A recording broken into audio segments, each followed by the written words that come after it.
Well, it's lovely to be back and to see some old friends from my old church where we used to live in Charlton in southeast London, and some from the British Library where I used to be the Curator of Illuminated Manuscripts, and also from here at St Paul's where I was a lay member of chapter from 2004 to 2009. So it's lovely to be back. And just to say that it is, of course, due to Bede that we know a little bit about Mellitus and his foundation of the current site of the cathedral in 604 as part of Augustine's mission to Canterbury. And we know a little also about what Bede thought was salient about that. And he writes, of course, about Pope Gregory the Great and Mellitus writing and saying, well, I'm here, boss. I've achieved London, because London, of course, was in the hands of the East Saxons, the Essex boys and girls, and they were not particularly amenable to the new mission, unlike Ethelbert in Kent, whose wife Bertha was Christian and had been nagging him to let the missionaries in. And so Mellitus has finally achieved London, which is where, of course, Augustine should have been heading. We should have an Archbishop of London and an Archbishop of York. But of course, because of Ethelbert and Bertha, he stayed in Canterbury. And so we have the Archbishopric of Canterbury. And Mellitus wrote and said, right, boss, I'm here. They've got religions already. What do I do about it? And wise old Gregory wrote back, if there's a party going on, join in. If there's a place where people have brought their hopes and fears, often places in the natural landscape, for centuries, unless there is actual evil, i.e. human sacrifice, going on, embrace it. Make it your own. Make those places your churches. Make those festivals the dates upon which you hang the key points of the Christian year. And so Easter in England is named for the Germanic goddess Eostra. And if you go to Rudston in North Yorkshire, you'll see the most enormous phallus that you'll ever see in your life, girls. And it's about 40 feet high, and the little church is right up next to it and almost dwarfed by it. So this was actually enacted. It was not a going into the mead halls and all of your ancestors from whom you derive your much treasured legacy are burning in the fiery pit. It's that was then, this is now, and we are bringing you closer to your quest to know your Creator. And so that is how Bede frames one of the pivotal moments in the mission and St Paul's and London's role within that. Now, Bede himself, anybody remember 1066 and all that? And its successor, Horrible Histories? Well, of course, the Venerable Bede is transformed into the Venomous Bede. And that's how many a school child would have known him, not really knowing what that meant. I think in our minds it conjures up aged, wise, learned, and somewhat crusty. Apologies to the venerable amongst you today. It's a wonderful thing. But that actually comes from the fact that in 1899, Pope Leo I actually made Bede not only a saint, which he had been for many, many centuries, but also a venerable. Now that means a doctor of the church. It means, in effect, one of the church fathers and a patristic. And there aren't so many of those. And of course, Bede is the only one to have achieved that distinction who came from Britain or Ireland. And that was a really important thing, because when we come to think a little bit more about Bede and his background, England in the generation before resembled probably nothing so much as the American Midwest, or Wild West, as it's often called. And the turnaround in a relatively short period of time into Christian states with an identifiable legacy of their own from northwestern Europe, but which tied in with the international legacy of both Western and Eastern Christendom, was a remarkable achievement. And Bede is a very, very major figure within that. But before we get to all of that greatness, and the fact that Bede was already proclaimed a saint already in his own lifetime, by virtue of what he did. It wasn't a papal canonization, they come later. This was people who respected other people for the way in which they walked the walk of gospel, as well as talking the talk, and Bede did both. So who was he? Well, he is, by his own admission, a local lad to the monasteries that he spent his whole life in, Monk Wearmouth and Jarrow. And we think he came from Monkton, which is on the southern banks of the River Tyne, just on the outskirts of what's now Newcastle, and close to Jarrow. Okay. At the age of 7, he was given by his kinsman to one of the greatest social experiments of the day. Benedict Biscop, a Northumbrian nobleman, was establishing a new sort of monastery. It would go on to become the twin foundation of Monk Wearmouth and Jarrow, one at the mouth of the River Tyne and the other the mouth of the River Wear. Okay? And this was quite an amazing thing. Now, before we tease out what they were like, we might think it was rather harsh for a child of 7 to be given over by his family to an institution. It is. But I would just ask you to think it's not perhaps as alien as we might think today. There's many an Oxford and Cambridge don who has gone to private school when they're 4, 5, and then gone on to Eton, Harrow, Marlborough, then gone on to Oxford and Cambridge, and who, as senior dons, have remained ever since in serviced accommodation, with regular meals, with art, with music, with relatively comfortable buildings. And of course, Monk Wearmouth and Jarrow benefited not only from new style Roman masonry, but stained glass windows. No more of those pernicious chills that would give you arthritis and the ague. And also magnificent libraries, as we'll see. And most importantly of all, the rigour of common life guided by the divine office, the 8 canonical hours at 3-hour intervals of day and night, in which you would come together with your brethren and would enter the church for singing of psalms and collective prayer and readings, a punctuation of day and night, with the interstices filled with your opus dei, whatever you had a particular gift of God from God that you could deploy. Now, for Bede, it was in the schoolroom and in the scriptorium. For Brother Dave here, it might well have been apiary. He had a particular affinity with bees and could make the most wonderful mead, as well as the many other uses to which the wax and the honey were put. And so you would spend part of your day doing whatever you had the skills and the inclination to do. You would spend a lot of it in Lectio Divina, reading scripture and the patristics, and you would have personal study and development time, and you'd have time out of your own.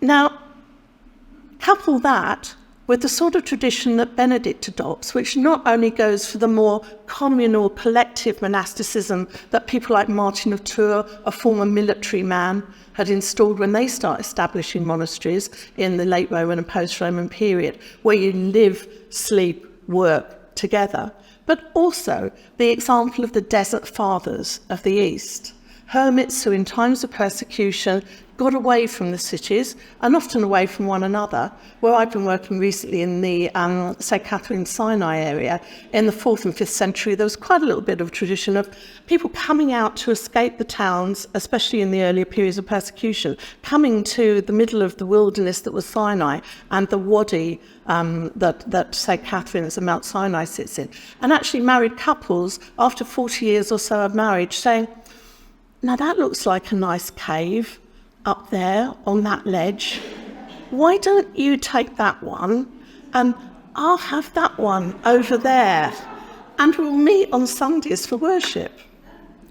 So there's a different rigour there, and the idea of actually being alone and being a life of penitential prayer and solitude, but coming together into community with others for worship and prayer is something that also entered in. And that was adopted very much by the churches of the Atlantic seaboard, those in Cornwall, Ireland, Scotland, and Wales and Brittany, who for centuries, from probably the 3rd, if not the 4th millennium BC, have been trading through the gates of Gibraltar with North Africa, with the whole of the Mediterranean world, with the northeast, and who in turn were then trading up the coast of Iberia and through the Celtic Sea and onwards up to the Northern Isles and to Scandinavia. And these ancient trade routes, excavations that I've been involved in recently at Tintagel on the north coast of Cornwall, have shown that the olive oil and the wine from Lebanon only stopped flowing there in the 9th century, when the Vikings reconfigured international waterborne trade. And so there are other influences coming in, and the melting pot of these islands is a very complex thing. I'm giving you a little bit of historical background for those that aren't so familiar to flesh out how Bede then sits in it. Now, in 410, we were subject to a curious form of reverse Brexit. The western half of the Roman Empire was groaning under its own weight, under successive generations of poor leadership and government. The economy was crumbling, and the weight of immigration by those who had been exploited by Rome and who now wanted to come in and be part of the benefits of Roman citizenship, and those who were ideologically opposed to the concept of Roman economic and political imperium, were exerting pressure, military pressure as well. Any of that sound vaguely familiar? And so we find that the last of the Western emperors, Honorius, actually writes a letter to the authorities in Rome and Britain in 410 called the Honorian Rescript, saying, "You're on your own, chaps. We're devolving you. We're not giving you any resources to do it with, though." We're facing something similar in Cornwall recently, but anyway. And so this was a really worrying time. How did you redefine? How do you keep your international contacts? How do you keep the Christianity, which has been your state religion since the 380s? How do you keep literacy going? All of these things. And out of that maelstrom emerges the figure of Arthur as a historical cipher for the idea of trying to keep the status quo going. And those who said, whoopee-doo, let's go back to the mad old, bad old tribal ways with might is right and big fish swallowing little fish. And Bede's people were some of the big fish. Anglo-Saxon raiders and settlers start coming in even before 410. They'd been federal auxiliaries in the Roman army, and they'd sent for the people back home when they settled down locally. And others joined them from massive transit camps in Frisia, mixed groups of refugees. And gradually they carved out their own territories and their own kingdoms. The Romano-British people, one picture is that they got forced further west into the highland areas of what we now think the Celtic areas of Western England, or Western Britain, I should say. Don't ever call the Welsh British English, you will die. Welsh, of course, Wealas is an Old English word which means strange, okay, the other. Okay, and all of the post-Romano British were considered Wealas in the early English law codes. So this is a difficult situation. The Kentish law codes indicate that the Romano-British populace formed a subgroup within society. They weren't enslaved, but they didn't have the same legal status as the Germanic incomers. They had to pay higher taxes and they couldn't hold public office, a little similar to the status of Christians and Jews within more tolerant Islamic regimes at certain periods in Sicily and Iberia.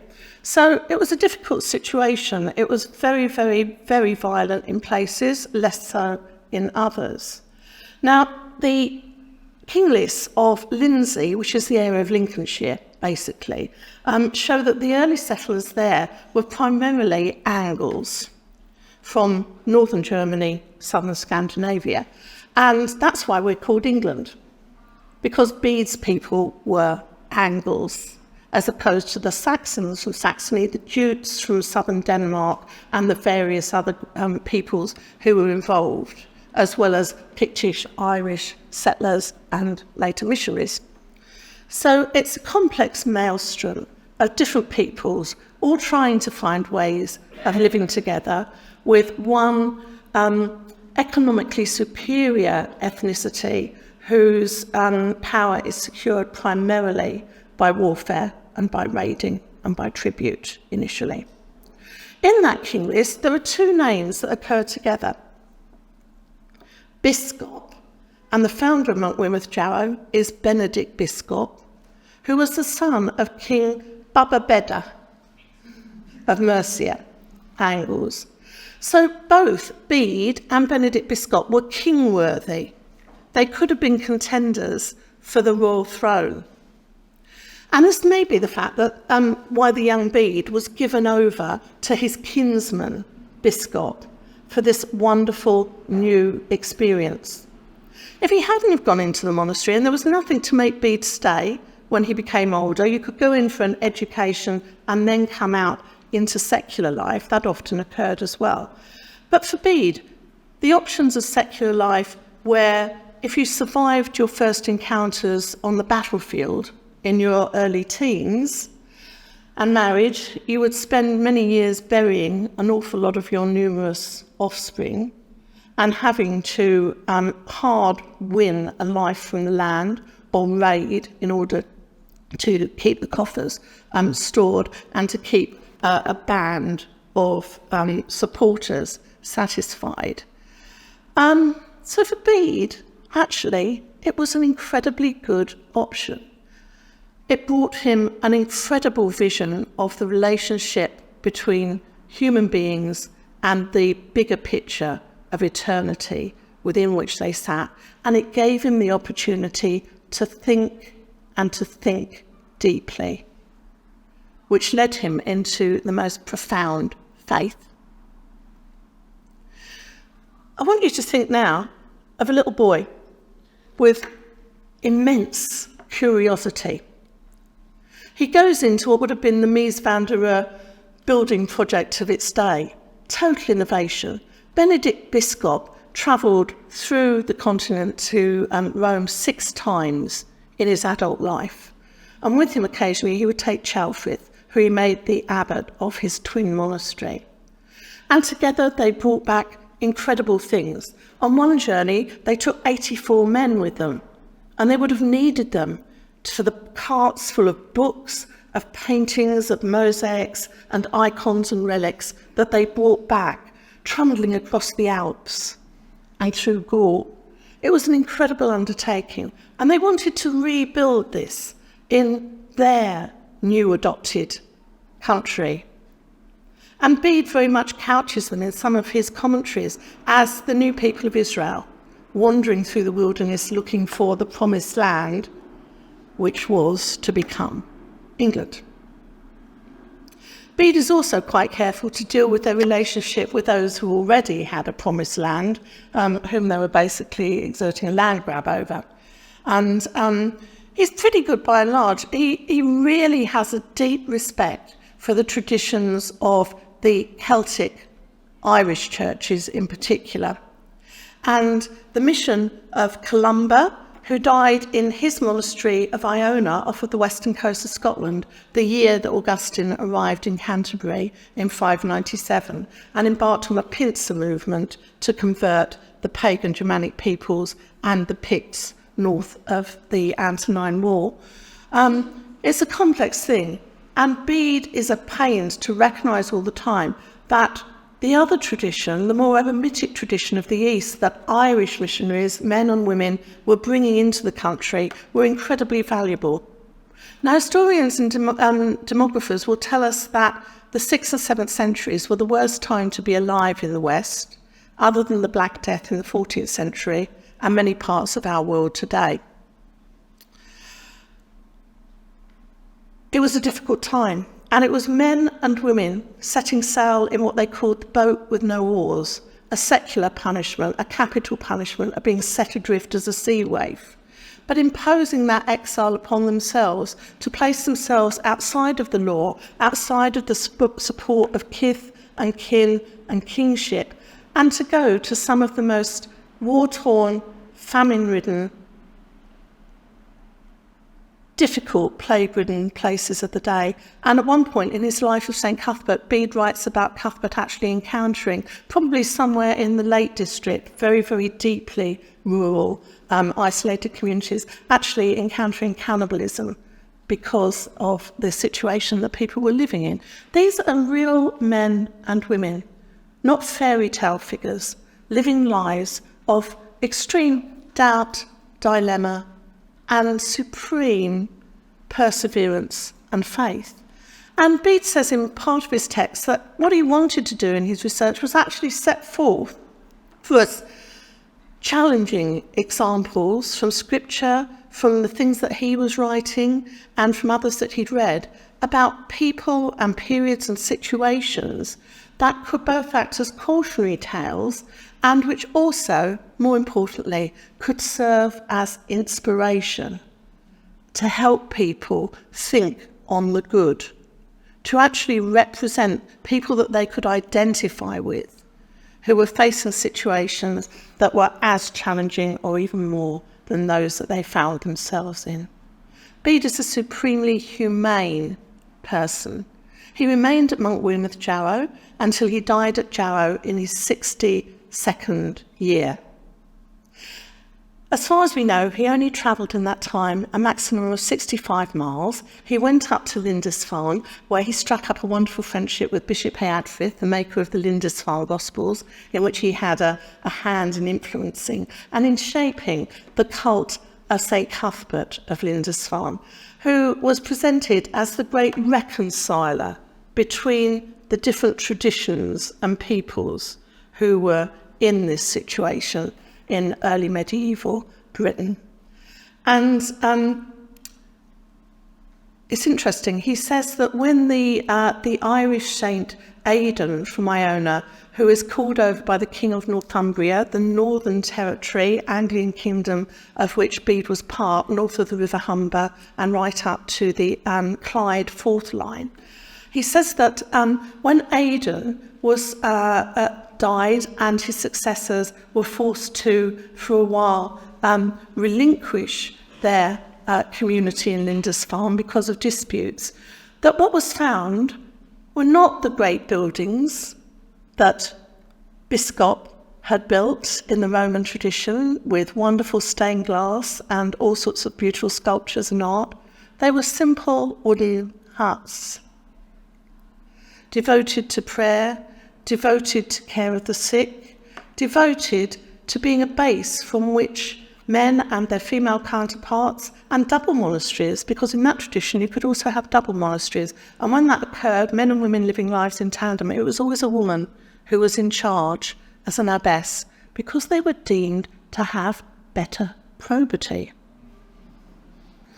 Certainly sexually, right? I think that's debatable, but anyway, it was something that Bede thought might be the case. And he says that, well, this is how it was, and they would work out from there, and they would work into outlying rural communities and would have a pastoral role. So it's not in any sense a closed monastery, a claustral monastery of the sort that we associate with the High Middle Ages. This is getting out there. And later in the 8th century, we find, after Lindisfarne has modernised, we find that even then, it's a community where whole families, lay families, could come to live God-centred lives. There were areas where they lived, there were areas where lots of industrial, creative and industrial activities and farming activities occurred. And there were also open prisons. If you committed a felony in Anglo-Saxon law, you had to do payback. You had to do some community service as well as paying wage with the blood money. And that would often take the form of you having to go into a monastery and serve the broader community. So they were often quite dangerous individuals. It wasn't a retreat from the world. It was very much a spiritual plug into the battery, the war point, the socket of spiritual energy in order to feed that out into the world. And Bede, Biscop and others at Weymouth Jarrow admired and emulated that. Bede says they didn't need anything more than their wooden huts because they didn't need to entertain powerful men. They didn't offer fine meals. They offered prayer. Powerful people were welcome there if that was what they wanted, but they didn't go there for anything else. After Cuthbert became Bishop of Lindisfarne and died in 687, his cult became the most visited in Western Europe until that of Thomas Becket, the local lad from Cheapside, in the late 12th century. So Bede helped to shape that, and Cuthbert was a role model for him who was worthy of putting before people. He wrote a life that Bishop Adfrith commissioned him to do, which he dedicated to Adfrith, but he also wrote a pop song because he wanted to get it out there. He wrote a verse form. And on his deathbed, the person that was with him there says, of course, Bede loved the songs of his own people, also in their own language. And on his deathbed, on the stone-cold cell floor in 735, Bede spent his last days translating John's Gospel, the little gospel that speaks of the things that work of love, to share with his own people in their own tongue. Over 600 years before Wycliffe and then Tyndale were declared heretical, and as we know, Tyndale's Bible was collected and burnt at St. Paul's Cross. So it's a remarkable thing to actually set up the English language in the line of the sacred languages of Hebrew, of Greek, of Latin and English, and bringing his people into that world picture of Eusebius's universal history is something that he wanted to do. That's all right. You saved me, that's usually me. Let's do another slurp. I'll see what we get that from this.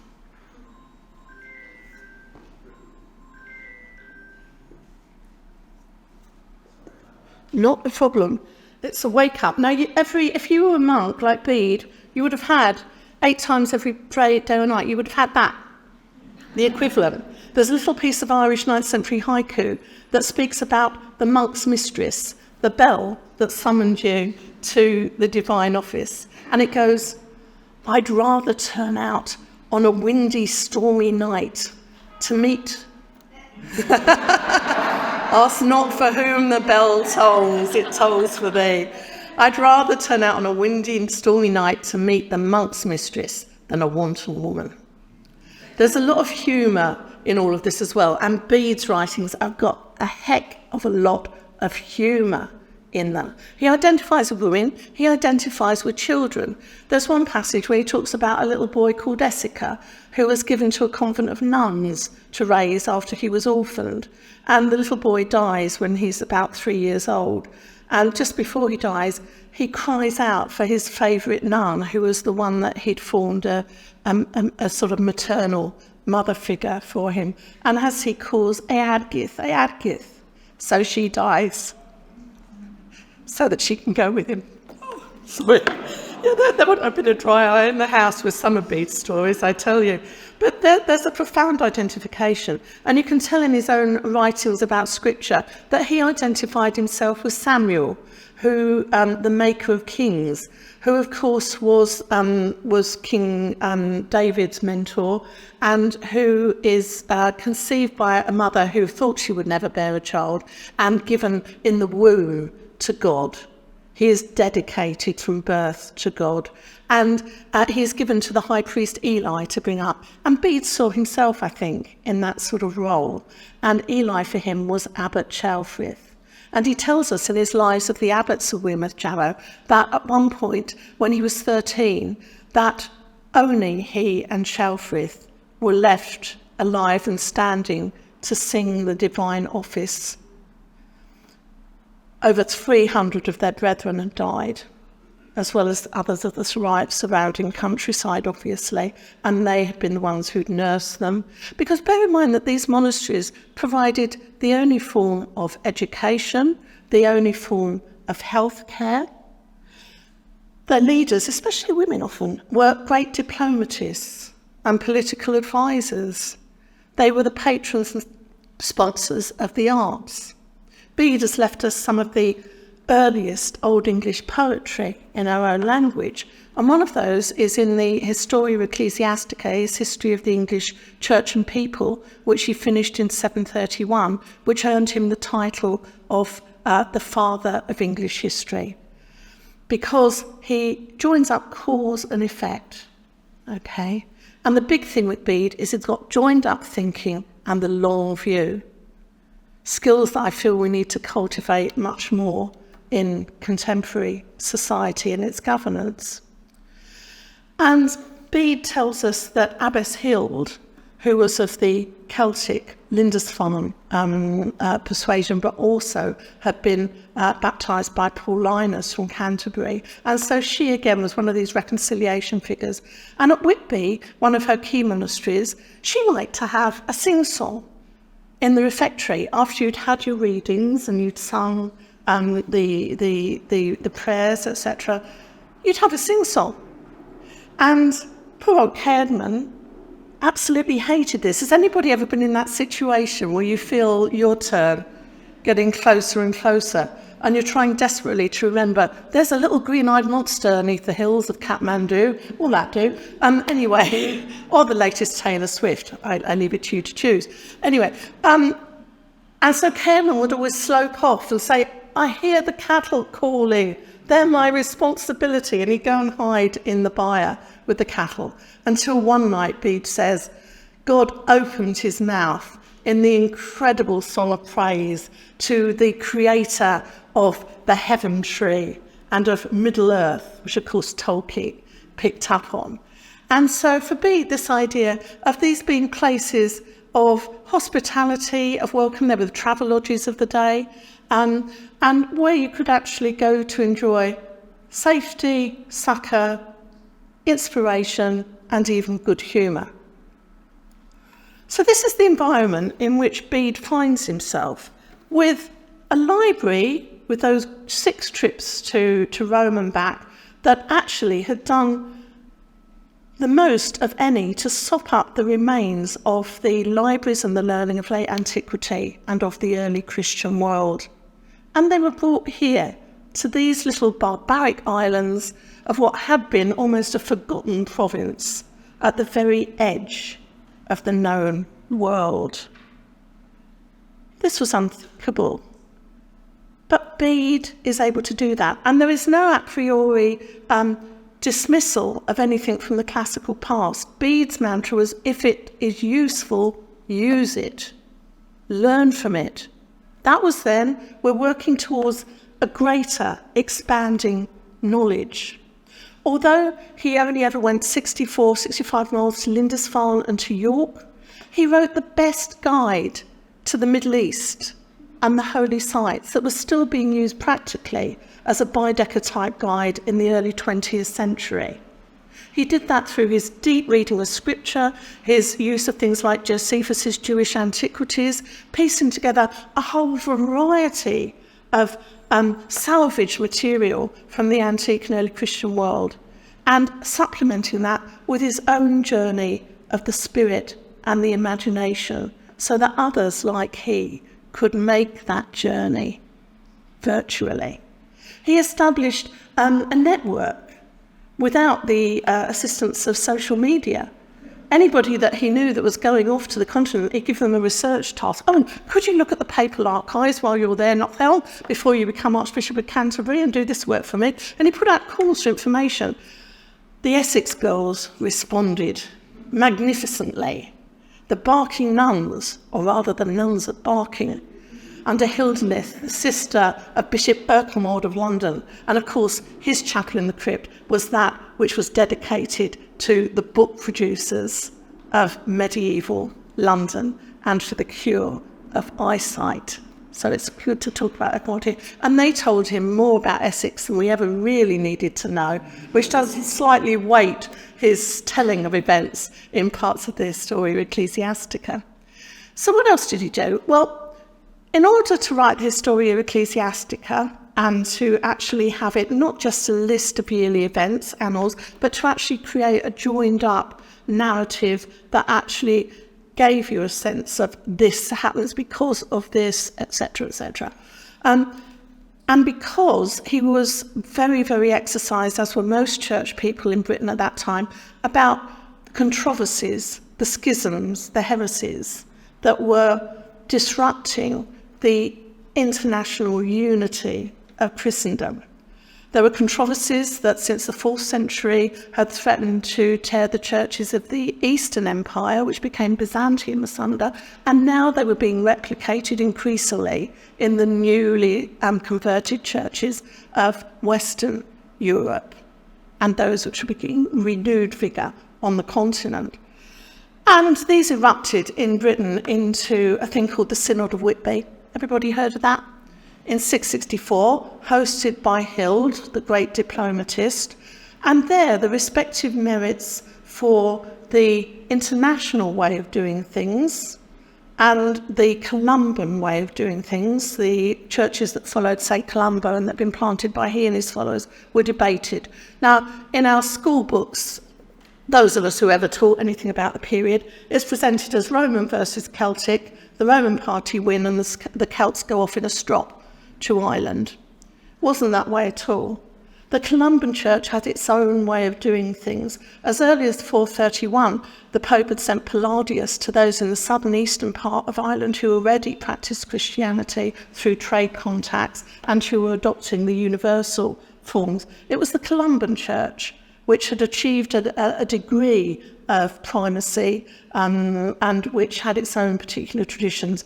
For example, it relied upon the lunar calendar of Judaism and some of the traditions surrounding St. John and his teachings, whereas to accommodate the solar calendar of the Roman Empire, the Western churches had gradually moved to different calendrical observations. Okay, so the King of Northumbria and his Queen from Kent celebrated Easter on different weeks, and she was still in sackcloth and ashes and couldn't come to the party.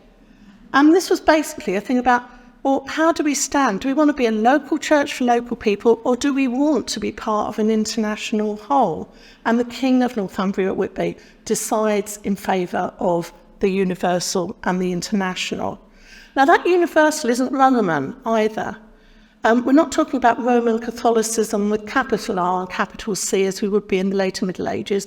We're talking about orthodoxy, because up until the schism of the 10th century, we were part of the international orthodoxy of Chalcedon. And Gregory the Great and the other popes reported to their boss in Constantinople, the Patriarch of Constantinople and the Emperor of Byzantium. So it's a very, very different take on the world. Between the 7th and 8th centuries, how Roman was Rome. Most of the popes were Syrian. And there was such a large Syrian trading community that at one point the Pope expels his own people in order to avoid the sort of punitive bloodbath that the Jews were often subjected to in Europe. And so you could meet people from the Orient without even going there. But there's a lot of Eastern influence within these islands, and my work in Sinai has shown that certainly in the second half of the 8th century there were at least 2 Northumbrian scribes who were working and studying in St. Catherine's. So it's a much bigger and smaller world than we think. And after Whitby in 669 we got a new archbishop. Archbishop Theodore of Tarsus, the most educated man of the Eastern Mediterranean, and his friend Abbot Hadrian from Naples, who was a Berber from North Africa. And so this is a very cosmopolitan church, yeah? And this is part of what Bede is trying to represent. How do his people now and the church in England sit within that? Interestingly enough, at the Reformation, Archbishop Parker focuses on starting to collect materials of this period to show that there was a backstory to the church in England, and takes it back a little bit to that. So it's an interesting period. Now, in his autobiographical note that he adds to the history of the English Church and People, completed in 731, Bede says what he's doing. He outlines his research methods, he outlines why he thinks it's important to do it, and then he tells us a list of all the works that he's written. He lists 37. Other scholars have securely attributed another 3 to 4 to him, but 60 overall have been attributed to him. I've written 39. I've got a long way to go to catch up with Bede, and all of his are absolutely vital for the history of his period and for the development of spirituality, theology, and the study of Scripture. His commentaries on Scripture are the most finely nuanced and the most deeply insightful of almost any of the early church fathers. He recognises that the use of allegory, typology, tropology, and other skills of composition and reading actually get you deeper into the meaning of the text and save you from the pitfalls of a surface reading and over-assertive literalism of things which are talking about vast mysteries. Bede knew that you couldn't know what an onion was by looking at an onion. You had to peel off the layers of the onion. You had to have your eyes water as you did it. You had to bite into the onion. You then had to explore how you could use it for medicine, for cooking, for making pigments, for painting manuscripts. And this is the mindset of the little boy, the little lad from Tyne and Wear, who comes into this incredible social experiment, finds himself on a massive building site, dipping his finger into the molten glass. Does this hurt? Oh, blooming heck, it does. And needing to actually test things. And that leads him to pick up where Pliny and Isidore had taken over. He writes encyclopedias on the nature of things. He writes on the nature of time and how to calculate time. And it's incredible. He works out gravitational pull of the moon in his attempts to provide a single dating point for Easter, for the movable feast and how you calculate it, and also for a unified system of dating from the year dot, the birth of Christ. Because at that period, you've got so many different dating systems, imperial and royal reigns and all sorts. And Bede turns himself into a massive living human computer to undertake that incredible work. Because you could leave, where shall we say, you can leave St. Paul's in 679 and arrive in Cornwall in 632. Those that you have used GWR will know that's probably still the case. That's where I live at the moment, Land's End, about to move to Durham, bless. Okay, so this is part of Bede's work. He then says at one point that my greatest joy in life has been in serving the Lord, in praying and worshipping, in being a priest, because he was not only a monk, he was a priest, and in study, writing and teaching. And he deployed all of these to incredible effect. He would have had charge as the magister of the schoolmaster of the very youngest little ones coming in, right the way up to giving an education that was the envy of the rest of the world at that time, and which laid the foundations for the medieval universities. Okay, remarkable in his range and breadth. He wrote how to write poetry. He wrote on the nature of spelling, grammar, picking up from the ancient grammarians, and he combines the schoolroom techniques of the Roman world with those of the monastic schoolroom, where you would use Q&A and you would use tests and proofs to try and actually work it out, and to get the balance of tradition, received wisdom, and innovation, experimental knowledge, balanced. And this he does. Gravitational pull of the moon. You know, until Newton, that was thought to be a chimera. But Bede worked it out because of watching the phases of the moon and watching on the coast the way in which the tides responded to it. And he then goes on to the practical application of writing the very first of the tide timetables. Okay? So everything is following through from the deepest excavated knowledge from the Bible and the patristics and classical knowledge through to actually combining that with the love of storytelling, the advanced legal practices, the mnemonic oral traditions of his people and the Celts, and bringing all of that into this incredible picture. To my mind, the visualisation of that is the carpet pages and opening texts of the Gospels in the Lindisfarne Gospels, which I think he worked with Eadfrith and advised him on to make as the visible point of transformation at Cuthbert's tomb between 715 and 22. I don't know if you have a visual picture of it, but there you've got all the different symbols of people who for centuries had shown who they were, what their status and gender was, what they believed, which people they belonged to, by the ink on their skins, the jewellery, the metalwork, the textiles that they wore.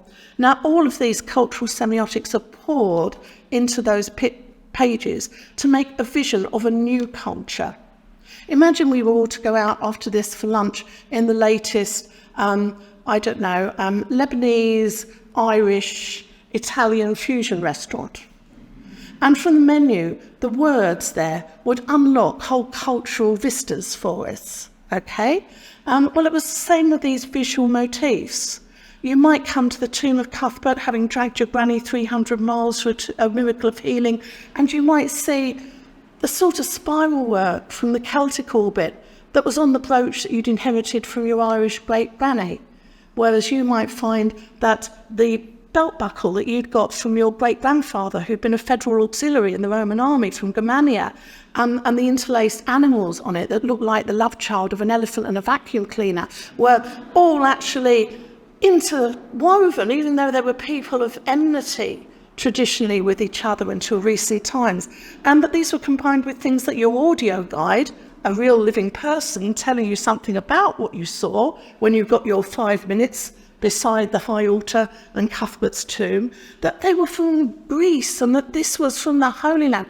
And this great panorama of all of the different traditions from the far west to the Near East, unified in the most beautiful vision of harmony and reconciliation, which was Bede's big goal. Bede's research agenda, which I studied a lot in the new book, etc., and I found his lost translation of John. So we've now got the 735 translation, going way back beyond Wycliffe in the 1380s for the origins of the first Western vernacular of any part of the Bible.